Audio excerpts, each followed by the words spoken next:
Apa itu pandang darat fizikal aliran sungai sebenarnya? Mesti kita tertanya-tanya, betul? Pandang darat fizikal sungai ini merupakan salah satu ciri bentuk muka bumi yang terdapat di kawasan sungai. Ianya terjadi secara semula jadi. Ia terbentuk melalui proses hidrologi dan geomorfologi melalui 3 cara. Yang pertama iaitu melalui pemendapan, hakisan dan pengangkutan. Proses yang berlaku secara berterusan ini telah menyebabkan berlakunya hakisan di kawasan sungai secara semula jadi. Dan seterusnya ialah sistem peringkat saliran sungai. Ianya mempunyai ciri-ciri yang berbeza mengikut tahap yang berbeza dan terbahagi kepada 3: hulu, tengah dan hilir. Di hulu kebiasaannya mempunyai kawasan yang lebih tinggi berbanding di peringkat tengah dan di peringkat hilir, iaitu seperti banjaran, puncak bukit dan gunung. Dan ciri-ciri fizikal yang terdapat di peringkat hulu ini mempunyai cerun yang lebih curam, mempunyai lurah yang berbentuk V dan mempunyai aliran yang sangat deras. Maka daripada proses ini terjadilah proses hakisan yang sangat kuat sehingga menyebabkan terjadinya air terjun.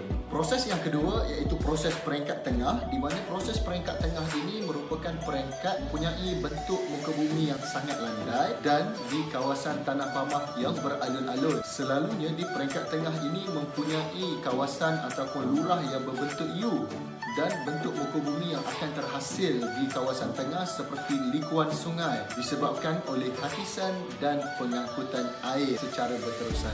Manakala bagi peringkat hilir pula ataupun peringkat yang ketiga berada di kawasan tanah pamah. Di sini aliran sungai ataupun aliran pergerakan air itu sangat berlaku dengan perlahan dan berlakunya proses pengangkutan dan pemendapan sungai. Bentuk muka bumi yang akan terhasil ialah seperti delta, tertambak dan tasik ladang. Mesti kita tertanya-tanya, betul? Apa aktiviti yang mempengaruhi aliran sungai sebenarnya? Terdapat 2 faktor utama yang mempengaruhi saliran sebenarnya. Yang pertama disebabkan oleh alam semula jadi dan yang kedua disebabkan oleh faktor manusia. Faktor semula jadi ataupun faktor alam sekitar ini telah menyebabkan berlakunya 3 proses iaitu hakisan, pemendapan dan pengangkutan. Faktor alam sekitar yang menyebabkan hakisan yang pertama iaitu melalui kederasan ataupun hal laju air. Yang kedua berkenaan dengan ketinggian cerun. Terusnya isi padu air dan bahan muatan yang dibawa oleh sungai. Ia akan membentuk air terjun, jeram, lubuk dan gaung. Yang seterusnya ialah disebabkan oleh pengangkutan, di mana proses ataupun bahan-bahan yang telah dibawa secara ampaian, apungan telah menyebabkan berlakunya hakisan ataupun pemendapan dan pengangkutan di kawasan sungai. Manakala bagi yang terakhir iaitu proses pemendapan, di mana proses pemendapan ini berlaku apabila proses aliran sungai telah melepaskan segala bahan muatannya daripada hulu sungai ke hilir sungai. Dan faktor yang mempengaruhi pemendapan seperti hal laju air, bahan muatan yang dibawa dan jenis-jenis batuan yang terdapat di kawasan sekeliling hilir.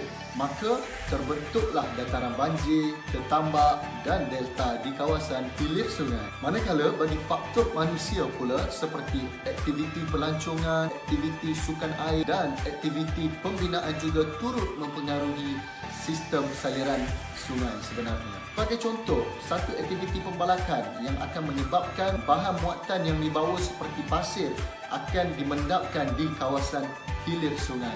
Kalau dah ada faktor, mesti kita ada langkah-langkah ataupun cara untuk kita menangani masalah sistem saliran sungai. Terdapat 2 jenis langkah untuk kita mengelakkan bagi kemusnahan saliran, iaitu yang pertama melalui pemeliharaan dan yang kedua melalui pemeliharaan. Langkah yang boleh diambil yang pertama iaitu langkah pemeliharaan, iaitu dengan cara mengenakan tindakan undang-undang dan memberikan kesedaran kepada rakyat kita berkenaan dengan penguasaan undang-undang yang ada yang melibatkan kemusnahan alam sekitar. Langkah kesedaran ini diambil bagi menyedarkan dan mendidik masyarakat berkenaan dengan kesan ataupun keperluan untuk menjaga alam sekitar dengan baik. Seperti kita boleh melakukan kempen kesedaran secara atas talian, kita boleh membuat kempen sayangi hutan Malaysia dan sebagainya. Manakala bagi langkah yang kedua iaitu langkah pemulihan, kita boleh membuat langkah agronomi ataupun langkah pengurusan.